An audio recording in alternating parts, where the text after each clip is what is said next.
Magandang gabi sa inyong lahat. Kamusta kayo? Okay lang? Maraming salamat sa pagpunta ngayon, itong gabing ito, sa pagtindig at sa pakikisama sa nangyayari sa ating bansa. Mahalaga ho na bawat Pilipino ay tumatayo, nagsasalita, dahil ang kinabukasan ho natin, hindi na ho siguro ang henerasyon ko, pero yung mga anak at apo ninyo ay napakahalagang paglaban natin ang kanilang kinabukasan. Wala ho ito sa leader.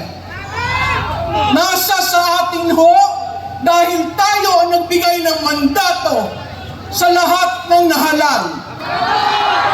At siyang lahat na nahalal hindi makapagsalita dahil lahat sa kanila nagbenepisyo. Ang hindi lamang nagbebenepisyo tayong mga Pilipino. Kaya napakalaki ho ng pasasalamat namin, lalo na ng mga organizers, na kayo ay pumunta dito, na tayo'y nagkita-kita at tayo ay naihiyain natin ang ating kalooban. Alam ba ho nyo na ang utang ng Pilipinas ay 18.5 trillion na? At ang bawat Pilipino ay may utang na 164,000. Yan ho mga buntis na hindi pa nanganganak, may utang na ang inyong anak.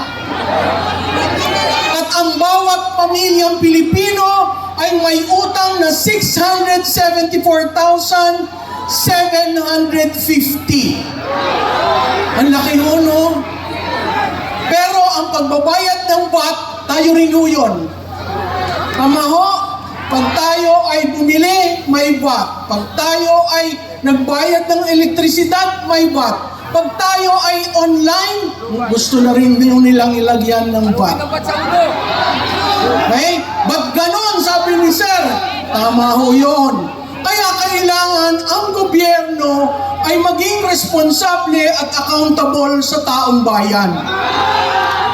Ngayon, sana ho, pagdating sa 2028, maghalal tayo ng bagong muka. Yung kayang ipaglaban tayo, yung hindi magnanakaw, at hindi magkukubli sa responsibilidad nila na magkaroon ng maayos na flood control dito sa ating bayan. So, hindi na ho ako magpapakahaba, labanan po natin ang korupsyon. Huwag naman yan, sir. Baka lahat tayo mahuli, no? Sa bagay, hindi nila kaya ilagay lahat ng taong ito sa kulungan, no? No? So, patuloy po nating paglaban. Alam ko po na napakahirap. Alam ko po na marami na sa kasamahan namin ang nakulong. Pero ngayong gabi, sabi ko kay Cathy, sige na nga, magsasalita ako. Ayokong umakyat sa entablado dahil hindi naman ho ako politika at hindi naman ako tumatakbo. Pero kung ang rason sa pag-akyat ko sa entablado ay dahil sa pagmamahal ng ating bansa, aakyat po ako. Dahil yan na rin po ang sinusukli ko sa inyong pagpunta dito, sa inyong pagtayo, at sa inyong pagbigkas ng unang yung gustong sabihin sa ating gobyerno. Wag ho muna sunod, no? Sa July 27 ho, magkakaroon ng State of the Nation Address. Panglima.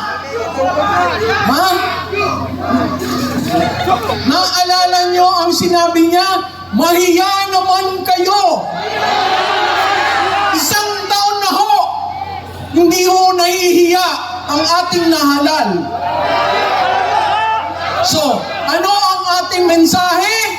Mahiya kayo. Mahiya kayo. Mahiya kayo. Marami pong salamat sa inyong lahat at mahalin natin ang Pilipinas.